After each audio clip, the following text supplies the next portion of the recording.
Vader wasn't always aware of his master's grand plans, and this is more evident in the Dark Times comic version. He will inevitably discover something that his master had hid from him for years. It will inevitably come to his childhood and his mother. As Palpatine makes his plans, Vader thinks of his younger days as Anakin with Padme. He waits in silence, but his master is still not forthcoming. Vader was not feeling all too powerful. Coruscant at night, Vader pacing up and down. Sleep was not getting to him. In fact, Vader was thinking of discovering the plans of his master, of eradicating the Separatists and the surviving Jedi. At that late hour, he contacted a general who wanted a link to Commander Vil on New Plympto. It was that clone, together with the rest of the 501st, who told Vader that the battle was over, the Separatist holdout had been destroyed, no survivors, and that was it. But Vader was interested in the human Jedi who was rumored to be leading them. They had found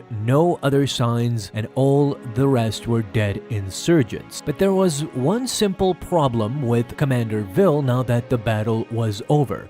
What was to become of them now that the fight is done? Their purpose seemed to be aimless, but when Vader tried to dismiss them, Commander Vil told something very interesting to Vader. He told him that a ship is transporting captured Nusurian civilians to the slave market on Orvax 4. The prisoners were mostly females and younglings, so it was decided that they would be sold for profit rather than add to the Imperial workforce. This stunned Vader to his core. Slaves, he thought to himself. Even Commander Vil was still asking for Vader, and he was completely zoned out. He is reminded of little Annie, who wanted to come back to Tatooine and free all the slaves. There was definitely no sleep for Vader this night after he discovered that he was now part of a slave trade, a former slave himself. Indeed, Vader waited for the opportune moment to approach his master, who was sitting idly by on the docks overlooking his ships and troops. The Empire was going strong, so was the slave trade. When Vader approaches, Palpatine welcomes him, and he tells him that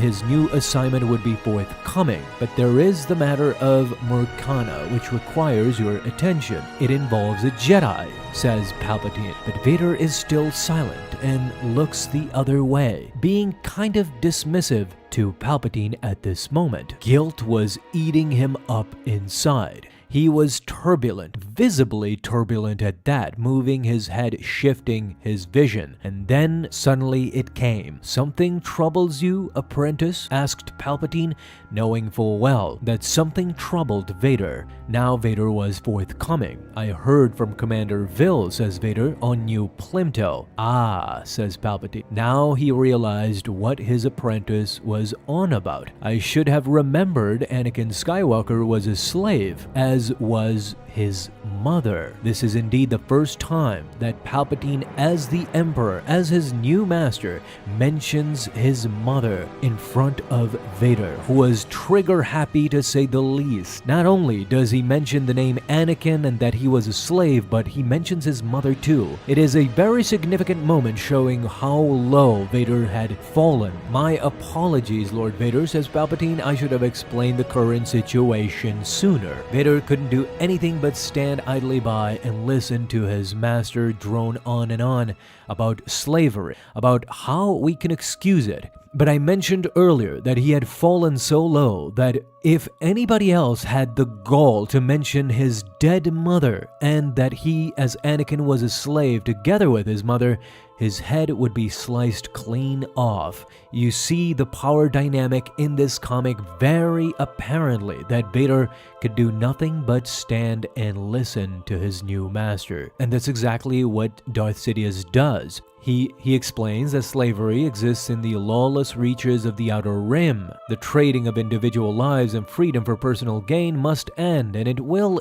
in time. But what the Empire is doing on New Plympto and elsewhere is different. Palpatine concludes that it is a merciful alternative to what would otherwise be necessary, meaning that they would have to eradicate all of them. Vader, again, cannot reply in any way but shrug and listen. "I am certain," says Palpatine, "you understand." Slowly walks away from his apprentice, leaving him to think of his new life, of this never-ending war that is now creating more and more slaves, more and more little Annies and Skywalker. Thus the tragedy of Darth Vader. Even in these Legends comics, you can see how apparent it was, how apparent the power dynamic between these two, and very intentional with a lot of tense situations and tense conversations. Now you see, in Legends this is pretty clear, but the relationship between Vader and Palpatine was immediately transparent. He was the apprentice, the other was the master, and Vader was subordinate to the extreme. However, the difference in canon is that if we, for example, start off with the 2017-18 Darth Vader comics produced by Disney with Marvel, you see that Palpatine kind of slowly ingratiates his apprentice. He is not that dominant Palpatine,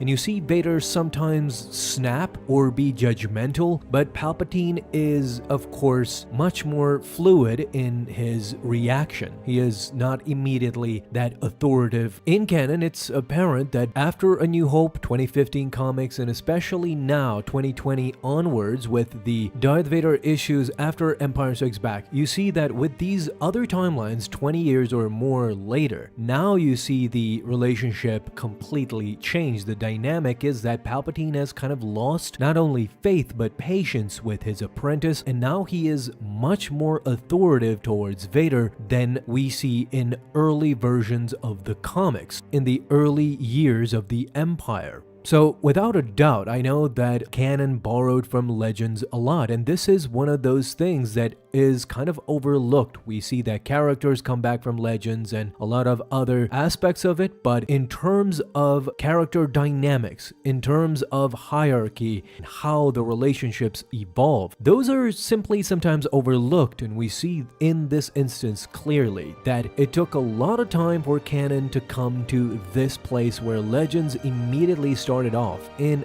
every Legends comic, the writers back then knew immediately what the relationship was. It was a master-apprentice relationship.